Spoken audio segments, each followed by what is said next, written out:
Good afternoon. It's just gone 1 o'clock on Monday, the 14th of April, 2025. Welcome to UK Column News. I'm your host, Charles Malet. Joining me in the studio today is Ben Rubin. Welcome to the programme, Ben. Thank you, Charles.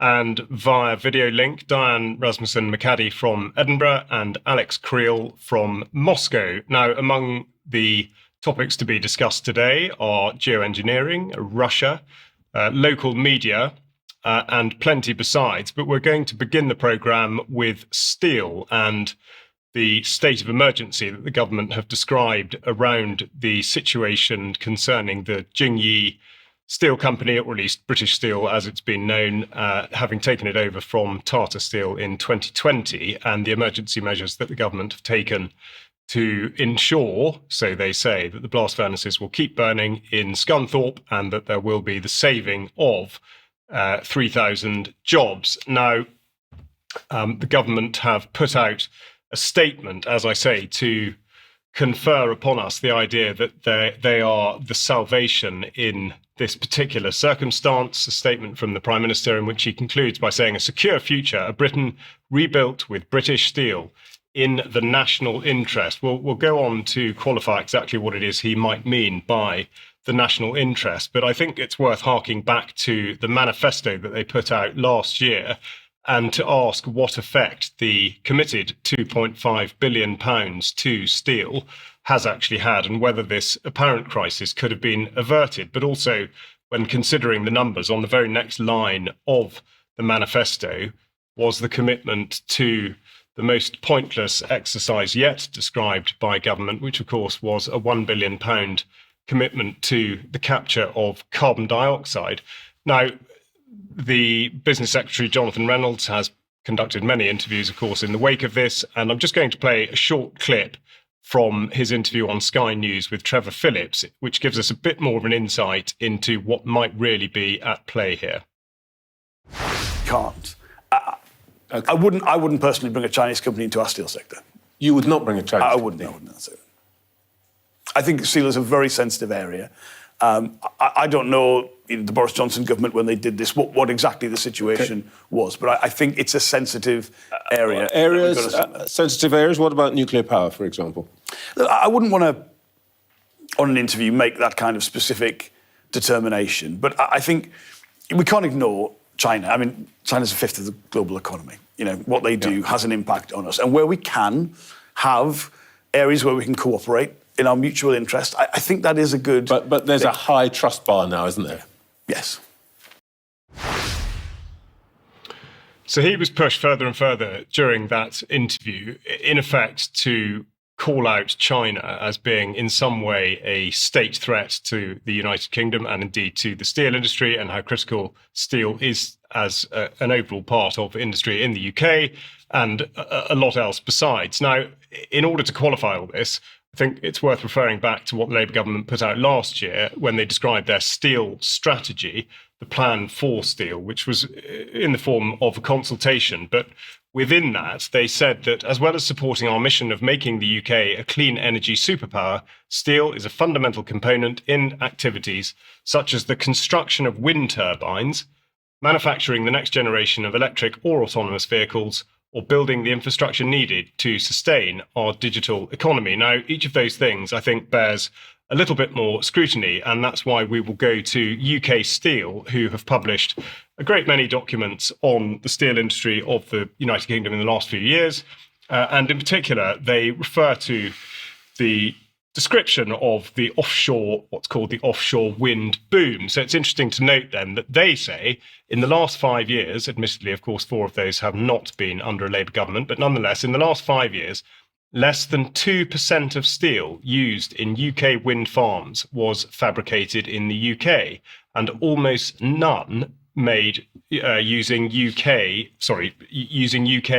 steel. Now, that's just part of the story. Of course, the other bit of it is that this has, by and large, come from China. And again, there is this enormous discrepancy between what the various government organisations say and what they do. And we refer back to the oft-quoted Richard Dearlove saying that China presents a state threat via these sorts of means. And yet, of course, wind is never one area in which we're to consider that China does, in fact, pose such a threat. We go on to look further at UK steel and indeed on the electricity prices, and this is where we get perhaps closer to the heart of it. And this is a comparison there with the UK circled on the right, showing that the cost of energy in order to produce steel in this country is significantly higher than France and Germany. And of course, this goes back to the net zero agenda. And if anyone was in any doubt as to its purpose, it seems now beyond any sort of contradiction, really, that the agenda at play with net zero is to destroy the means by which industry, economy, and indeed the whole country can run in a sensible manner. And we see this time and again. So not only are we looking at an industry that relies on the production of steel by the use of coking coal, which of course is something that the government shut down by not giving the go-ahead to a mine in Whitehaven, which would have produced fuel with which to run this plant because of net zero. The government say that they're still committed to net zero, but in a worldwide sense. So whilst they can say that we won't do it here, we will absolutely have to do it elsewhere in order that we get put in such a vulnerable position as this, with, of course, a large quantity of coking coal having to come in from Japan as part of what's being described as a rescue package. Now, we'll just have a quick look at the legislation itself, because it is perfectly extraordinary. As I say, the House of Commons, both Houses of Parliament, met on Saturday, which hasn't happened since April 1982, with the then emergency relating to the Falklands. Now, I would like to draw attention to this particular clause, which gives powers to the Minister of entering using force if necessary, the premises where the specific assets are situated. So effectively, this is granting control of any assets pertaining to steel. It also suggests, in terms of the intervention, that these assets are either to be used or not to be used in a particular way. And indeed, the consequences are spelt out too. If these are not adhered to, then the person committing the offence is liable to be proceeded against and punished accordingly. It seems unnecessarily strong language when we're talking about trying to rescue a business one step short of nationalising it. And this was articulated, in fact, or at least pushed back against by many people, particularly in the House of Lords. We've got Lord Moylan here, who said that it is not, in fact, nationalisation. It is in some ways almost worse. It is the confiscation and control of a private company with no safeguards and no sunset clause. The other point made in the House of Lords, among many, was why steel? Steel industry, which has failed time and again. Why should steel be propped up? And the reason I ask that question, or at least amplify that question from the House of Lords, is that, of course, steel is certainly on the wane, again, going back to the net zero agenda. The production of electric vehicles use increasing amounts of aluminium as opposed to steel. There's no evidence really to support the fact that steel should be supported over any other industry than any other industry. Just to qualify that. The other point to make is, in terms of jobs, we're looking at electricity, and indeed why electricity is not going to be more widely available. And this, of course, to support the constant rollout of artificial intelligence and the need to support that. And of course, we look at the Institute for Public Policy Research, citing the fact that a possible 8 million UK jobs are likely to be lost in pursuing this agenda, which makes one wonder, just speculatively, whether we are looking towards the state control of industries as a precedent in order to be able to do things like introduce digital wages. But I think there's a lot more to come out about this, and it certainly looks like it could be a sop to America, with whom we've been in lockstep for many months now since the Trump re-election and inauguration, and of course to be seen to be bashing China in order to attain perhaps more favourable conditions than the 10%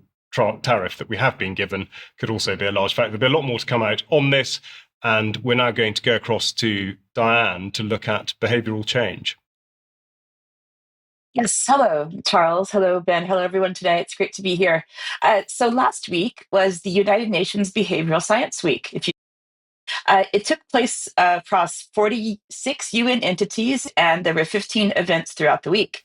Behavioral science, if you haven't heard of it, if you watch UK Column, you've heard about it several times because of Brian's wonderful coverage about applied behavioral psychology, which is an example of behavioral science, is part of what is called UN version 2.0. This was originally covered on the 31st of July 2023 edition of UK Column News, if you would like to go back and get the basics.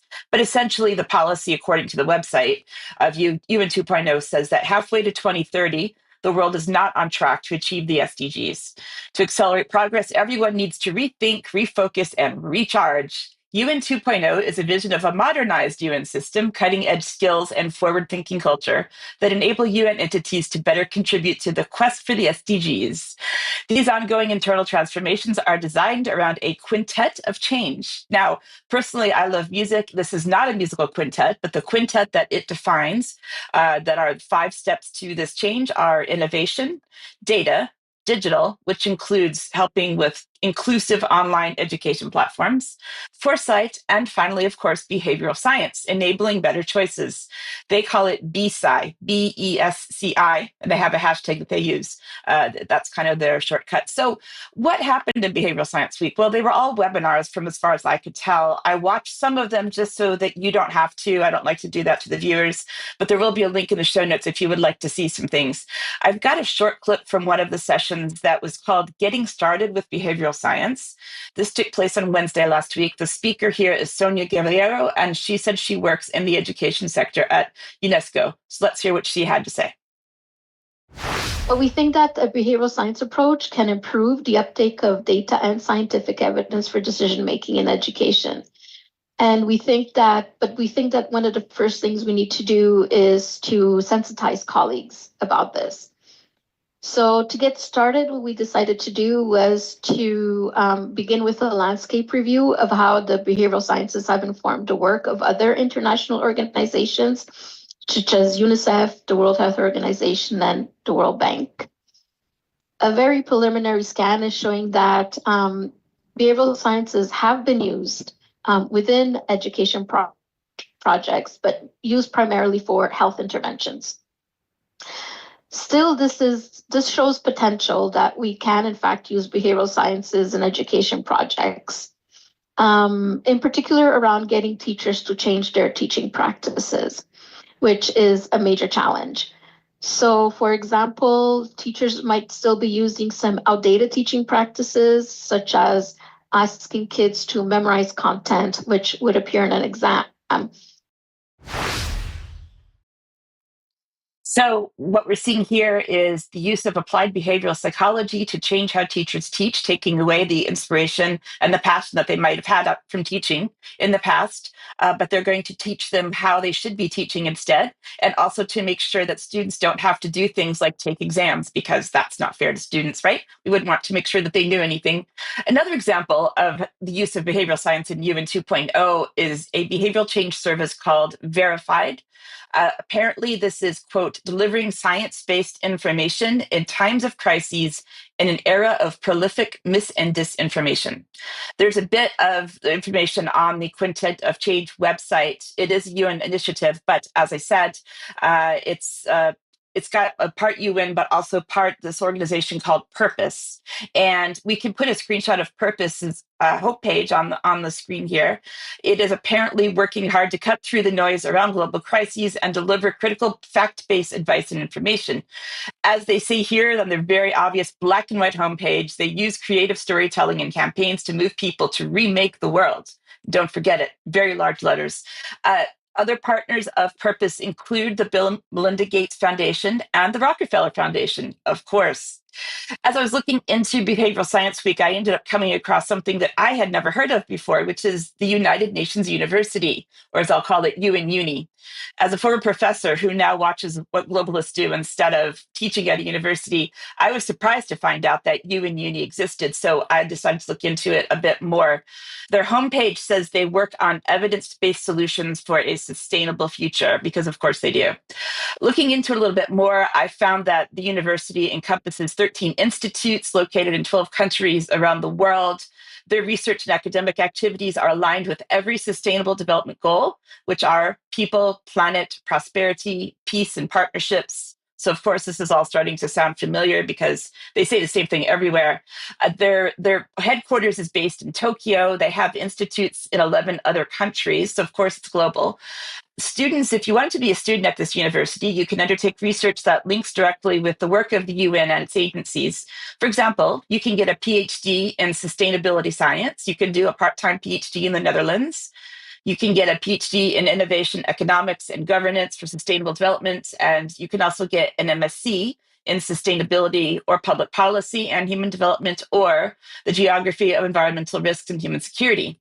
And there are also non-degree courses and other training. If you want to know how much you would have to pay to do this, it varies by institute.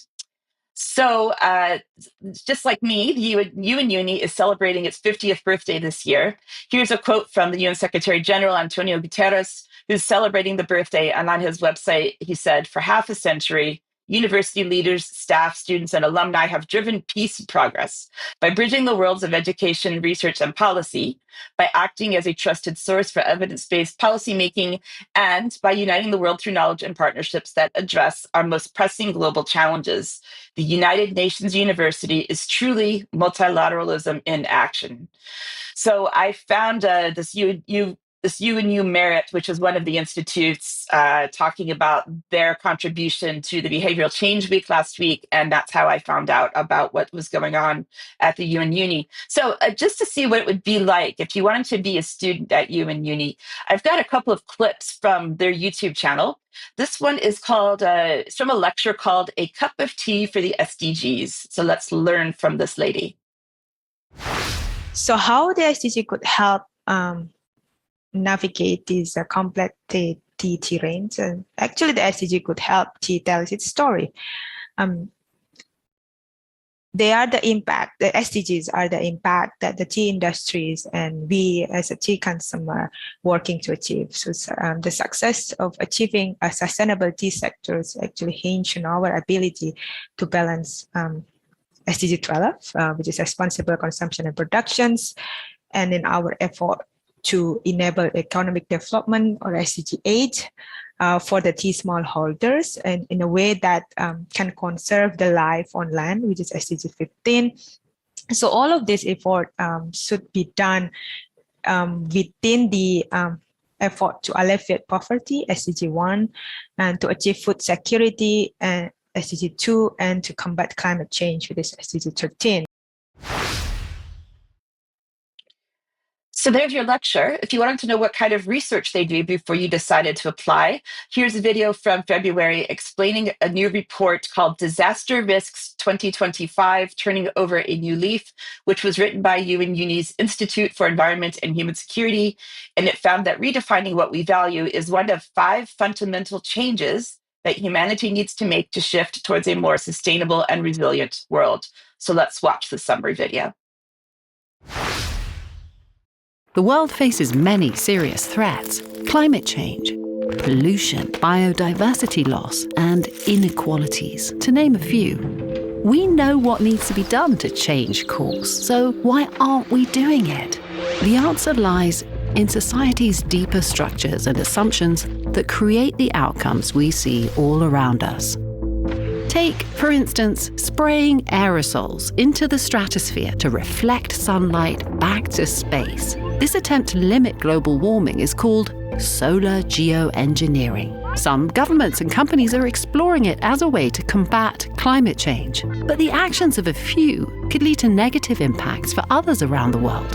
Unpredictable weather patterns, food and water insecurity. It's also a superficial fix that fails to address the underlying causes of climate change. We prioritize our own benefits, willing to accept negative impacts elsewhere. To truly solve the problem, we need to look at how we interact with each other across the globe. When we move beyond self-serving solutions and recognize our own responsibility, the real solution is clear. Cutting out emissions directly by phasing out fossil fuels. We have the power to change the world for the better. Let's turn over a new leaf. So apparently we're going to spray the skies eventually, and we're also going to phase out fossil fuels, which we know Keir Starmer announced that last week. I have a little bit more later on in the news on geoengineering, but right now, Charles, what do you think? Would you go to uni? People you will have recruited to the university in that segment, Diane, I'm guessing probably not that many, but thank you very much nonetheless. Now, Ben, you're going to take us down to the sort of local level on a related note. Absolutely, and a directly related note. Thanks for that, Diane. That was fascinating. And I talk a lot about this interplay between money and power and money, which is what is projecting itself across us at the moment. And the UN is all about power, and that word was actually used several times in that video that you ended up on there, talking about power. And essentially these tools, these psychological tools, these propaganda tools that they've developed around behavioural psychology, behavioural economics, there are lots of different terms for it. Nudging, essentially, is the one that I think has probably got most understanding across the broader population. They're all about projecting power, and they're all about ultimately transforming humanity to fit into their very, very narrow understanding of what the world should be like, right? And what you end up with is bureaucrats in an office in New York, like the woman in the first film that you showed, who think that they've got the right and the capacity to transform everything everywhere. It's really astonishing when you get into it. And it's actually Orwellian. There's a great quote from George Orwell, 1984, which is, "Power is tearing human minds to pieces and putting them together again in new shapes of your own choosing." And I think that's a perfect summary of what we're looking at here with these applied psychology approaches. And this quote always reminds me of this fella, David Halpern, CBE, who was one of Blair's top aides during his pomp, really, the Blair years, 2001 to 2007. And then also the founder and CEO of the Behavioural Insights team, the Nudge Unit, which is where most of this stuff came from, or certainly where it was brought into broader use across government and elsewhere. He's an interesting character, Halpern. I don't use that quote from Orwell lightly, right? Because actually I've done some deep digging on Halpern, and one of the things that you find out is that he's an amateur artist, a painter, and these are the types of things that he's producing. You can see there at the bottom. That's an example of one of his artwork. So he's very clearly into tearing humanity to pieces and putting us together again in new shapes of his own choosing, right? You know, he's a psychologist. Maybe you should psychoanalyze yourself, Mr. Halpern. It's kind of terrifying, that image. He also mentions in that same interview, we'll put a link to that so you can go and watch it. I'd highly recommend it. He mentions the debt that he has to Cass Sunstein. He says that Nudge is really related and built on the ideas of Cass Sunstein, who is the author of, amongst other things, Conspiracy Theories and Other Dangerous Ideas, and Democracy and the Problem of Free Speech, which will become particularly pertinent when I come onto the media in this segment later on in the news. So this stuff's got absolutely everywhere. The UN have clearly got their hands on it. Halpern has been bragging recently. This is from the Hayward Quarterly, which I'll again provide a link to. I'd suggest going to read Why Government Needs a Fresh Nudge. So Halpern's really resurfacing this stuff, needs to double down on it. And it shows the enormous success of this initiative and how far these ideas have spread across global government. So but primarily in the UK, and actually you can see at the top there, the UK has, to my count, 83 separate nudge units running across various different departments, including HMRC, DEFRA, Ofcom, HMCTS, the court system. And this just demonstrates the influence and power of this stuff ultimately, and the influence and power of Halpern in particular. He's highly active today. He put this out in January via Demos, our old friends at Demos. I think I've spoken about them every week for the past month. Social Capital 2025, The Hidden Wealth of Nations. sitting alongside Andy Haldane, former Bank of England chief economist, and then he was the chief executive of the Royal Society of the Arts, but he got booted out at the start of the year. There was a total meltdown at the RSA. Won't go into that right now, but I'd suggest going to have a look at this. You probably don't want to read all of it, because essentially you've got two technocrats trying to intellectualize and quantitatively measure something which any normal human being would understand intuitively and without explanation, right? This idea of social capital, the fact that we have a reputation and that we interact with each other as human beings and that trust is important. Apparently they need to write a long report to understand that, right? And this is slap bang in the middle of the current Labour Party agenda. It builds around some ideas around the preventative state, which come from Demos a couple of years ago now, actually came out during the Tory government, the last Tory government, which basically is just promoting this idea that the state needs to be involved in absolutely every part of your life. It's linked in, if we could just flash that back up on screen quickly. If you see on the cover page on the left, in the bottom right-hand corner of that, you can see local trust, right? Interesting. They've got to get local trust. And also something called the National Network for Neighbourhood Improvement, which is a new initiative, a bit like 3CI. This is 3NI, 3CI in the climate arena. This is a counterpart, but it's all about social innovation. And it's also linked into, they love this sort of, multiplicity of different organisations. This is all linked into the same thing, right? But they need lots of different things to make it look like there isn't a kind of monopoly on how this thing's being pushed forward. It actually ladders up to this, which is ICON, the Independent Commission on Neighbourhoods, and they're reviewing the current state of neighbourhoods across England. This was launched in September last year, and essentially going out and asking a bunch of questions. Again, I won't read them out in their totality, just to kind of with an eye on time. But essentially what they're trying to do is to understand why neighbourhoods are important. And in order to do that, again, this is this kind of technocratic, never leaves the M25 kind of worldview, which is that, well, why do we need to write a 100-page report with a load of graphs in it to explain why neighbourhoods are important? Surely that's just blindingly obvious to anyone with a soul, you know, like this is this what we're looking at here? Soulless technocrats running the country? I think it might be. Who's in charge of ICON? Right. So this is Baroness Hilary Armstrong. She was a minister under the Blair government. So first for housing and planning, then local government, then social exclusion. She was also chief whip as well. So top Blair age. She's running this. A bunch of other people in there with Demos links. So again, this is a Demos proxy, what we're looking at here. And you can see on that image, David Halpin in the far left. And also, dare I say, far left politically as well. And you can see on the sign in the background that you are in a big local area. So this is another initiative called Big Local, which is a continuation of the Big Society agenda, which was based on the ideas of Saul Alinsky. This is neo-Marxist, communist, essentially. And they've mapped out the whole country. And there are a bunch of neighbourhoods, schools of neighbourhoods that they've identified as being of particular interest. And these are the people that Halpin is targeting. He is walking amongst them. He has gone out into the field and he is exploring how he can apply his ideas for re-engineering humanity on the poorest people in the country. Yeah, that's what these people are doing. Yeah, and really getting a grip around the nation. And it's all about delivering the missions. So there is no pathway to mission delivery without putting neighbourhoods front and centre.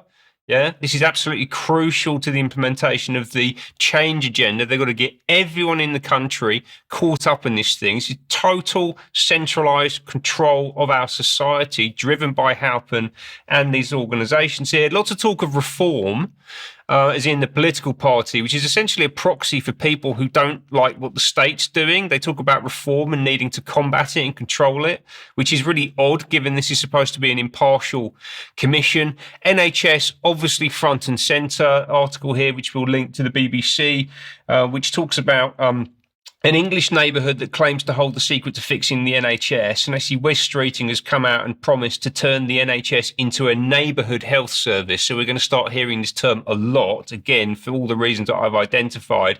Interestingly, the neighbourhood that they reference is in Birmingham, where they can't even collect the bins at the moment, which is posing a public health issue. But apparently we've got to go to Birmingham to find out what the future of the NHS is all about. And ultimately, for me, this really ladders up to some really hideous people and some hideous ideas. And actually, the best place to go to understand it, I think, is this podcast, which came from Martha Maid, which is called The Anti-Humans, which is a harrowing listen. It's about 3 hours long, and it describes what the communists did in Romania, some of the most violent and destructive actions in human history, where they really were tearing human minds and bodies to pieces and putting them together again in new shapes of their own choosing.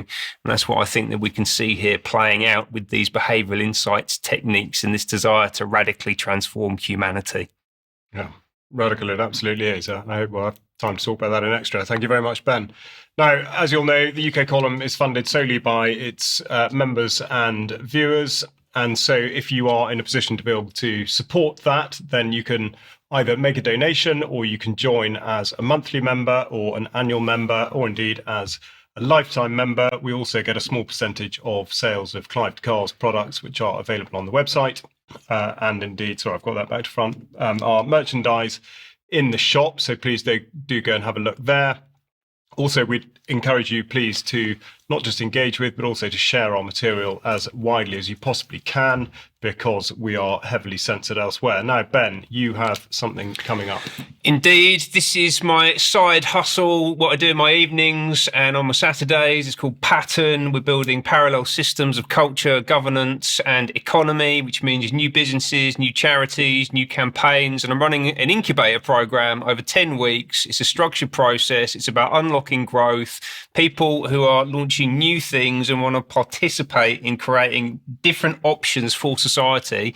Come on down. It starts on the 26th of April and it, as I say, runs for 10 weeks. I'm running the program. If it sounds like your bag or it might relate to someone that you know who'd be interested, then you can find out more by going to pattern18.substack.com, and there'll also be a link in the show notes. Great. Thank you, Ben. And Diane, a bit more on Dan Kleiman, please. Yes, thanks, Charles. I know we've mentioned this on the news a couple of times last week, but since I'm here today, I want to specifically do a particular kind of focused message about the importance of this case. Dan Kleiman, I've interviewed previously on UK Column. He's being sued by the same woman called Amanda Jones, who is a school librarian in 2 different states for defamation. And Amanda Jones, some of you might remember previously, I did a review of her book called That Librarian, which was her basically ranting about how awful it was to have been attacked by these people, in her words, that because they don't want these inappropriate books put into school libraries. And so she's fighting everything that she can possible. And that has included, she's sued more than one person now. So Dan's legal fees, he estimates, will be approximately $200,000 because he's having to fight the same case in 2 different states. And just to let you know, this is not just a US problem. We need to do more in the UK, which I'm actively trying to do myself. Here's one example of a book from the UK. This is a book, if we can put this on the screen, holding up, called Granddad's Pride. Granddad and Gramps once went to many pride parades, and what happens when they bring this little grandchild to the pride parade, and that's a story about that.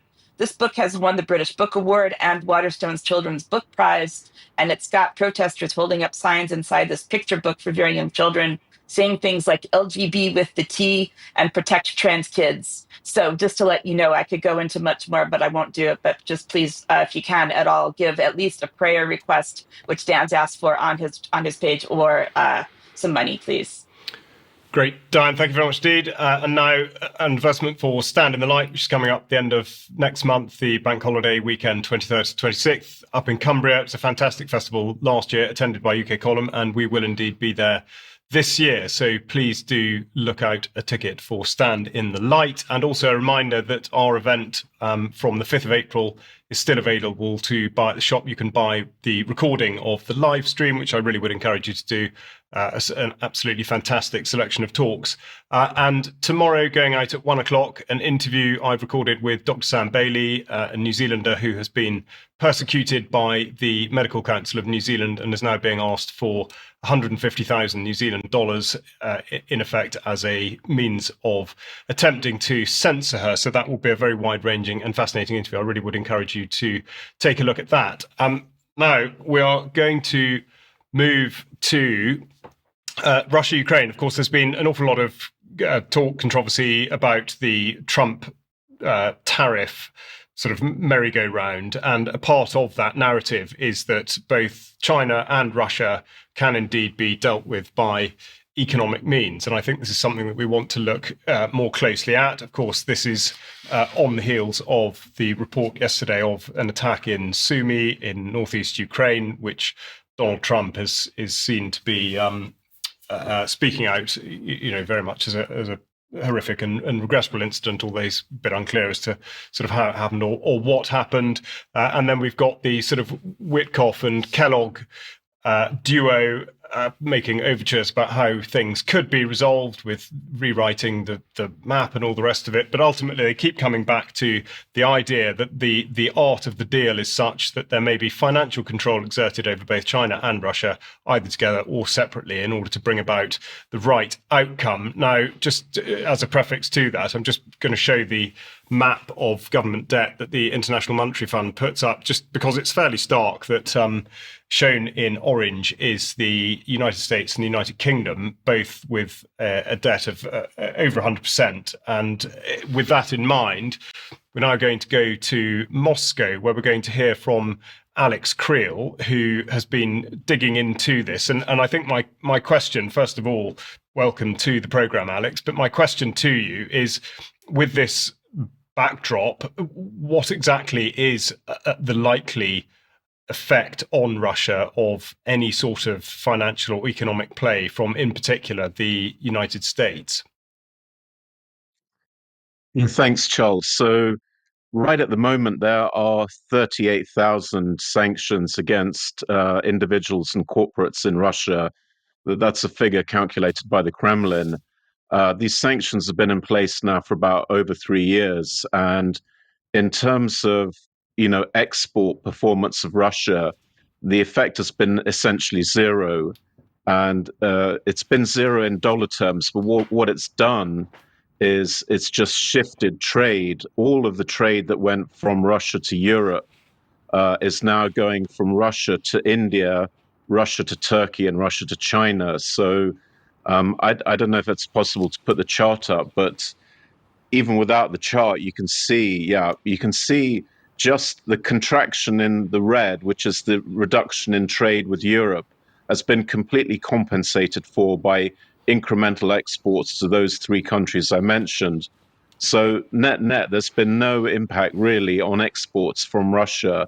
So at this stage, I think it's fair to say that those things have not worked. And of course, the Russian economy on a GDP level continues to grow. They're revising the number upwards and downwards, but it's somewhere about 4% GDP growth in 2024. So far that hasn't worked. And then also in the other chart shows the leaks in the importing system. So this is just a example where you have Estonia, which is one of the most, at least their political leaders are the most pro-war and anti-peace in Europe. And while they're out sort of warmongering, Estonian businesses are quadrupling the exports that they're making to Russia's neighbors in these CIS countries. So they're now exporting 4 times more to sort of Kazakhstan, Uzbekistan, Armenia than they were before this special military operation started in 2022. So you have another, you have a porous system of tariffs, of sanctions over imports, and there are ways around it. So in dollar terms, those are not big numbers, going from 5 million euros a month to 20 million euros a month. But again, it indicates the way that the sanctions regime can be bypassed or evaded. So I think there's going to be there won't be taken seriously more threats of sanctions inside Russia, although Russia is also working on trying to undo some of those sanctions, because in any one of these transactions, the buyer is also benefiting. So, in the example of Europe now no longer has access to cheap pipeline Russian gas and is now buying expensive LNG imports from the United States. So, in every one of those transactions, the other side is also losing. So Russia is trying to unfreeze some sanctions on agricultural exports, and that is something that's going to help a lot of countries around the world if that's achieved, to get Russia back onto the SWIFT system for a limited set of transactions. Yeah, I mean, it's fascinating. And I think, it sort of harks back in a way to the opening report today about steel, because obviously it seems that there's a very sort of clumsy effort by the British government to demonize China in some way, even though in actual fact we import over 60% of our own steel. But nonetheless, there is this sense of trying to apply some sort of pressure on China. To what extent do you think these policies, discussions, all the rest of it are actually pushing Russia and China towards one another? Well, they clearly have done over since 2022. They're now joined at the hip, which was, of course, always the sort of geostrategic nightmare of that union happening. And now they're very closely put together. And I think, I guess, the rare earth minerals issue is now brought that into focus because China dominates that sector. And if you're fighting with China and with Russia, I mean, fighting politically and economically, then you're also in trouble with things like rare earth minerals. So maybe the idea is to try and split them again, or at least put a little bit of distance between them. It's possible, but I don't think it's going to work at this stage. And in terms of the United States sort of approach to this, do you think there is naivety or ignorance, or sort of a combination, or something entirely different? I think it's just an overhang of imperial, a sort of obsession with imperialism. I think in the early 90s, America decided they are the single hegemon, and they can dictate all the rules everywhere, all around the world. And I think, things have moved on since then. That, as you said, the debt charts, the differential GDP levels, economic power and vulnerabilities are shifting, but they're still stuck in this single, we are the hegemon and we can dictate terms everywhere to everyone. And at some point that's going to stop working. And I think that's what the last, 20 years has been all about, really. Probably be what the next 20 years is about as well. Yeah, well, obviously we will wait and see. Alex, thank you very much indeed for joining us. If you'd like to follow more of what Alex does, then the best place to go, I would say, is Substack. There'll be a link to his Substack Thinking Coalition in the show notes, and we'll come back to discuss that more in extra. Now, Ben, we're going to go to charitable journalism. Indeed, local journalism. This is the big focus. We talked about neighbourhoods earlier. I've talked about local journalism for the past couple of weeks, and this really is going to be a big focus for the next year or two, I think. So just to remind you, we spoke about this report last week, Public Interest News Foundation, Regenerating Local News in the UK. They see the current ecosystem of news as delivering fragile communities, victimised by disinformation, leading to a withering democracy. Democracy is dying, but we're going to move to this new model with community newsrooms, whatever that is, a new type of local council, right? So they've transformed the state, right? And an empowered community, flourishing democracy, big tech, much more tightly controlled through legislation. And importantly, actually in the centre there, as we'll get into, the involvement of philanthropy, rich people injecting money into the media ecosystem. What could possibly go wrong? Now, I wanted to understand a bit more about where this report came from and this entire agenda, basically. And I've landed on this organisation, which is the Charitable Journalism Project, launched in 2022. And it describes itself as delivering policy and evidence to protect and develop public interest journalism. They love that term, public interest, which basically means for your own good. I think, actually. They've sort of re-engineered that to their own ends. So this is newsrooms, reading from the bottom, that work in the public interest, need support, easier access to charitable status, importantly, would help them secure a sustainable future. So this is a group of journalists, lawyers, funders, academics and media people working together to protect, apparently, and develop public interest journalism. A few people, just to show you what we're looking at here.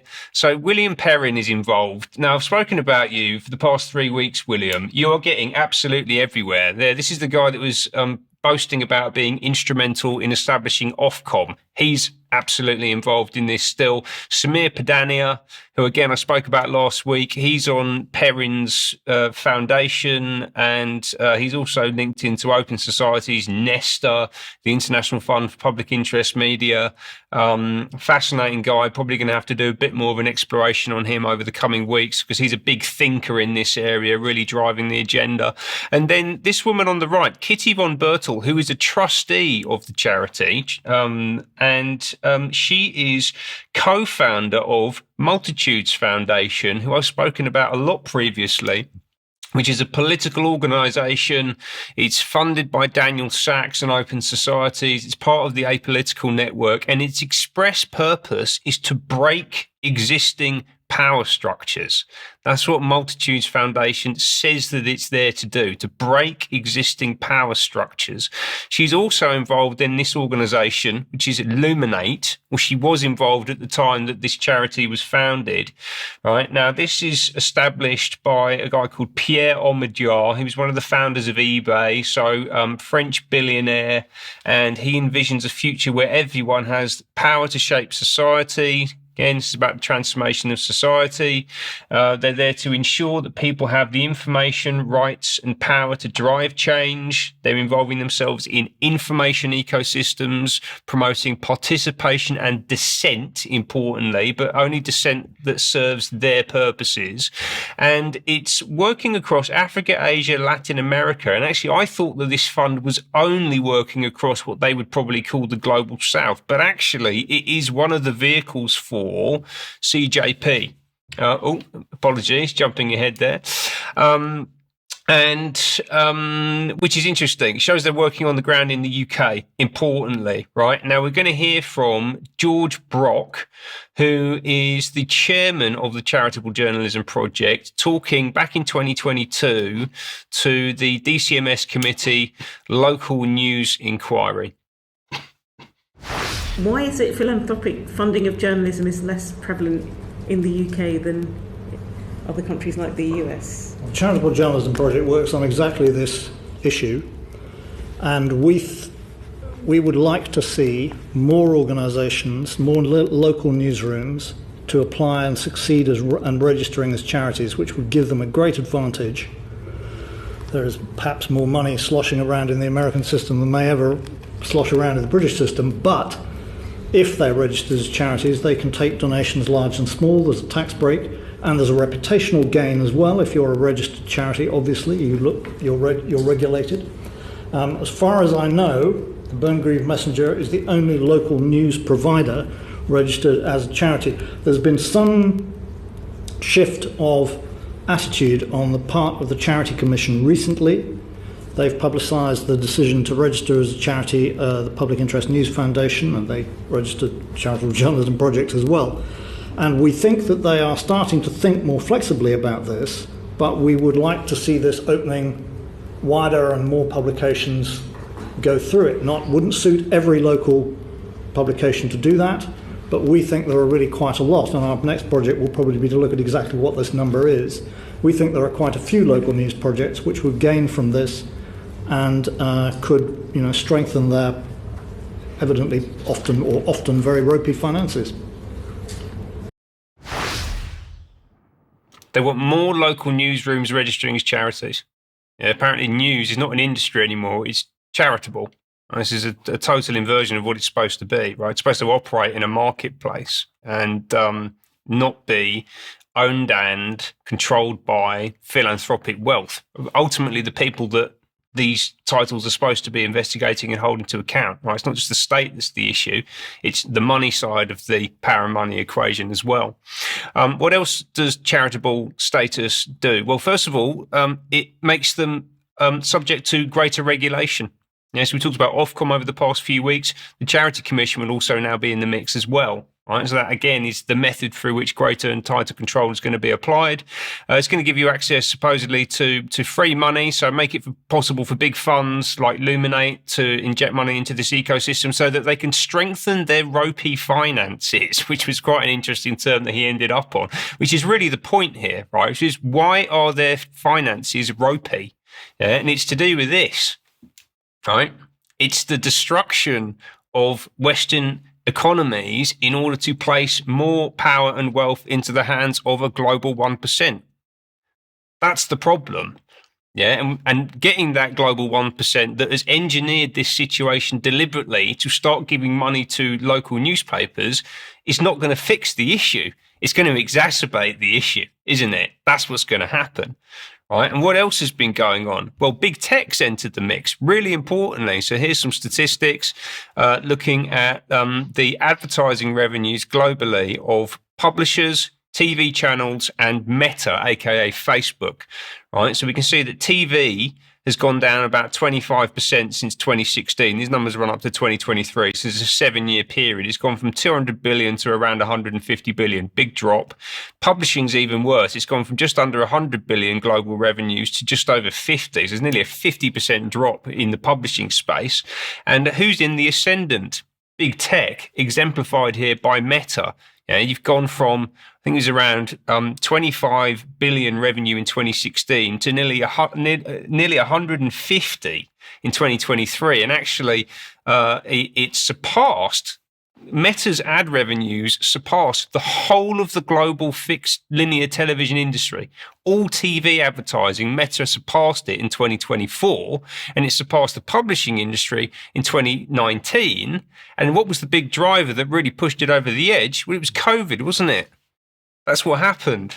Yeah, and what does your man George Brock have to say about this from the Charity Journalism Project? Well, he says in this article from The Conversation, coronavirus is killing quality journalism. Here's one possible lifeline. He says the coronavirus crash should impel us as never before to look for new models, both editorial and commercial, and to drive innovation, new ways of doing things, and imagination up a gear.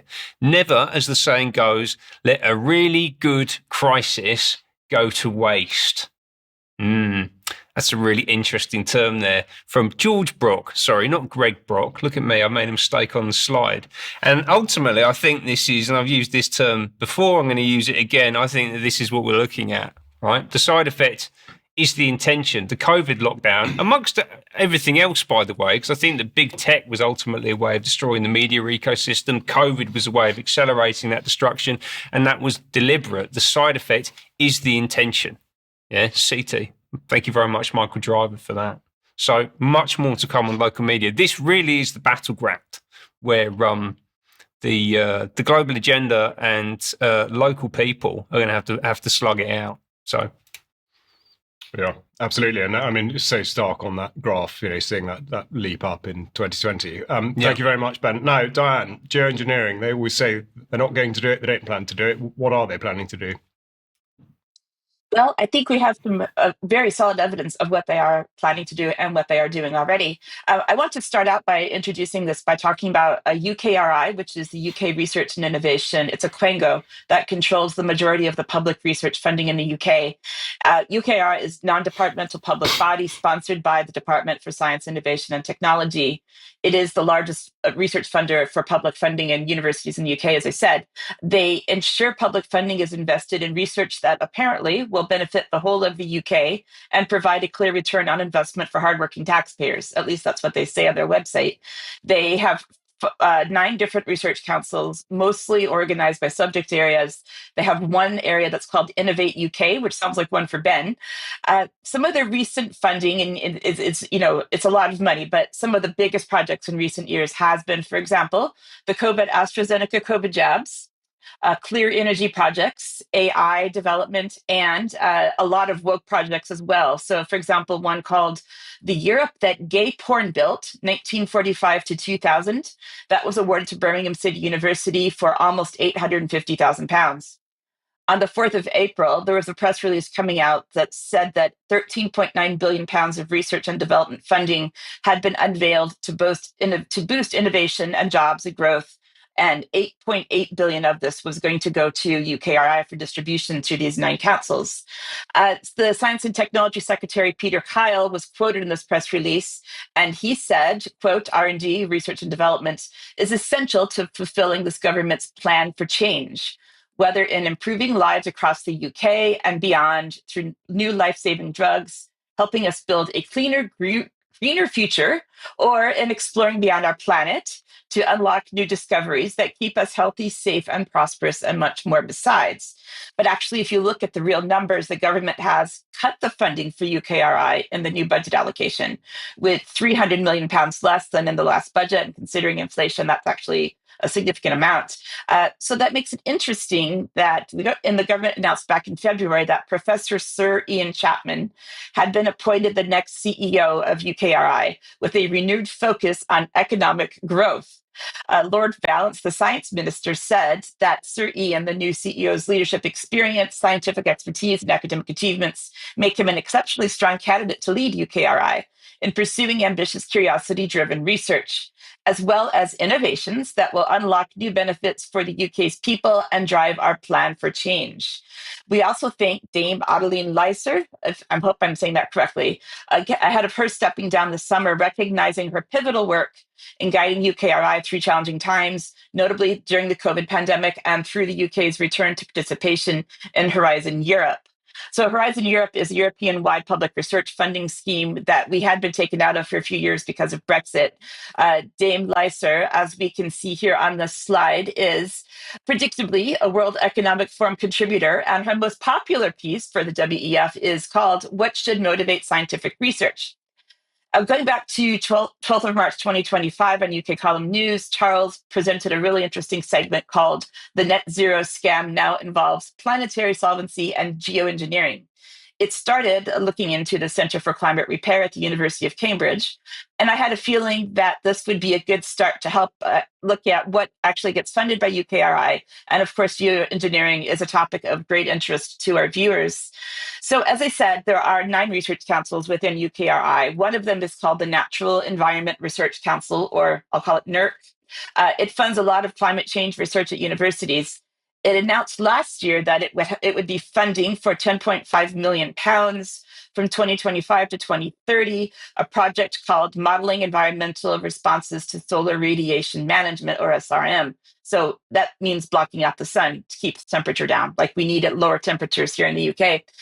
These specific points under the funding would include climate impacts of stratospheric aerosol intervention, which is spraying the skies, I guess you could say that, climate effects of marine cloud brightening, using natural analogs and mining of existing data to understand SRM and the climate impacts of other novel or lesser studied SRM techniques.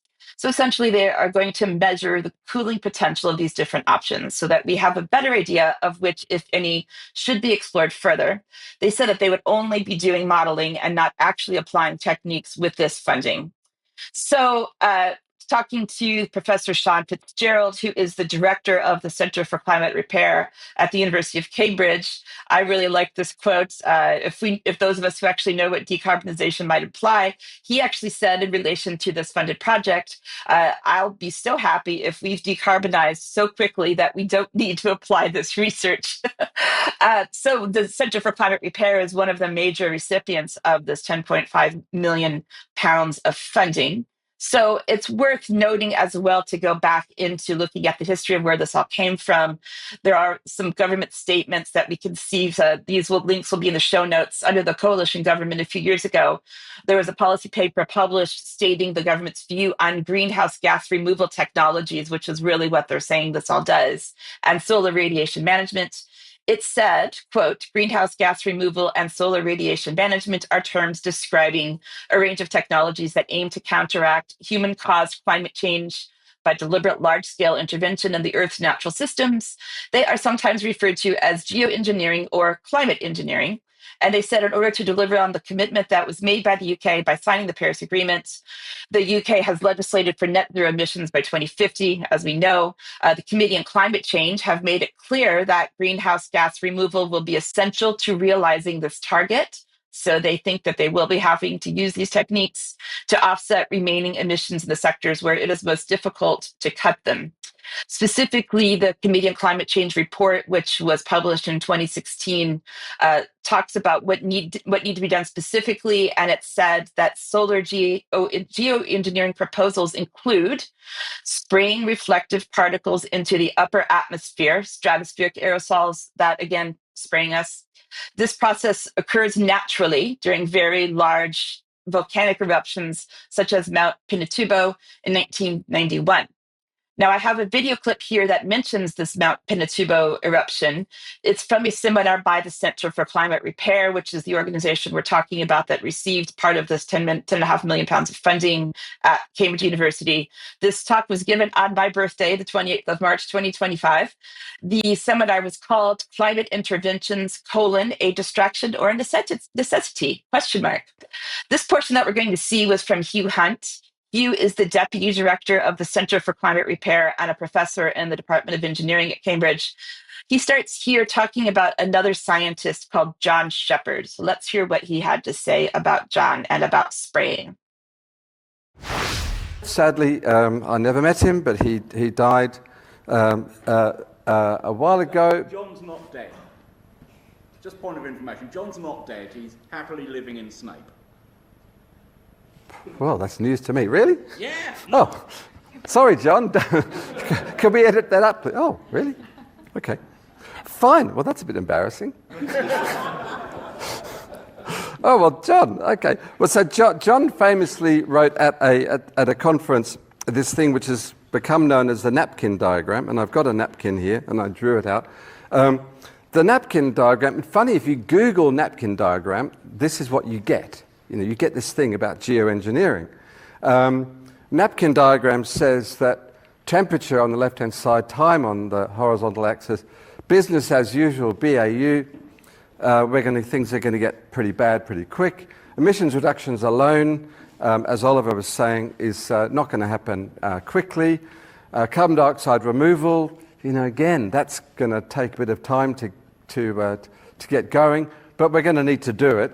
But whatever happens, we're left with this hump, this overshoot, as it's called, where we want to be able to do something like solar radiation management to keep the temperatures down. Emissions reductions alone is not enough. Now, I was involved in this SPICE project, as Sean said, stratospheric particle injection for climate engineering, where we learnt from 1991, Mount Pinatubo erupted in the Philippines and caused a degree of cooling or thereabouts for a year or thereabouts. Could we imitate that in some way? And so our SPICE project was looking at how we might use a tethered balloon, perhaps, to put some stuff into the stratosphere to imitate the active effect of the volcano. So the good news is John isn't dead.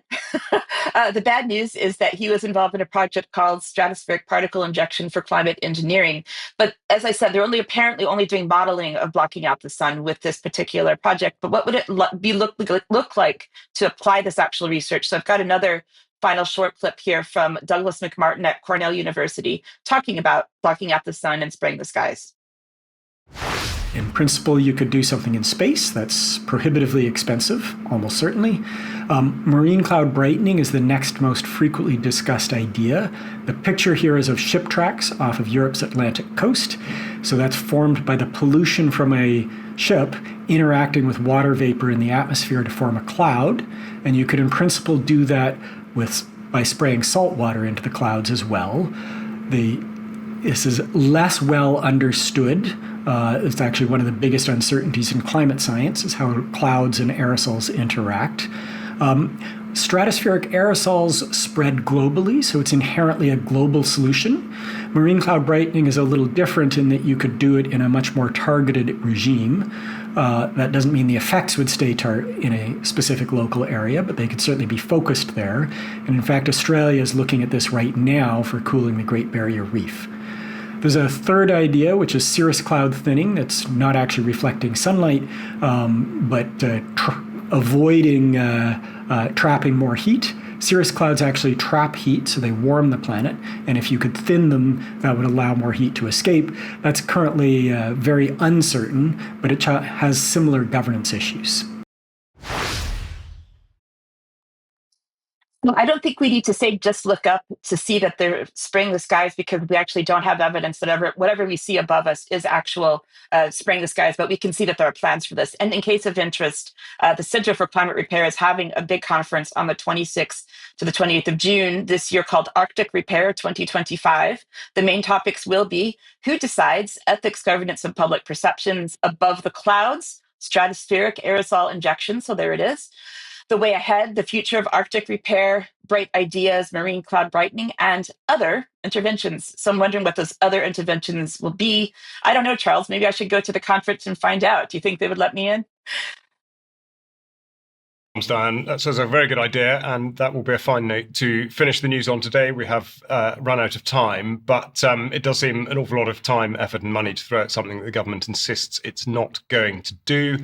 But we will have this and plenty besides to talk about in Extra. So if you are a member, please do stay on to join us for Extra. Also, if you are able, please tune into the interview with Sam Bailey tomorrow at 1:00, because that really will be a great insight into an extraordinary situation. And otherwise, it just remains for me to thank Ben. Thank you very much indeed for joining me in the studio, Diane and Alex by video link, and you will all remain on the line for Extra. So please join us again. And otherwise, we will see you for the news on Wednesday. Thanks very much indeed. Bye-bye.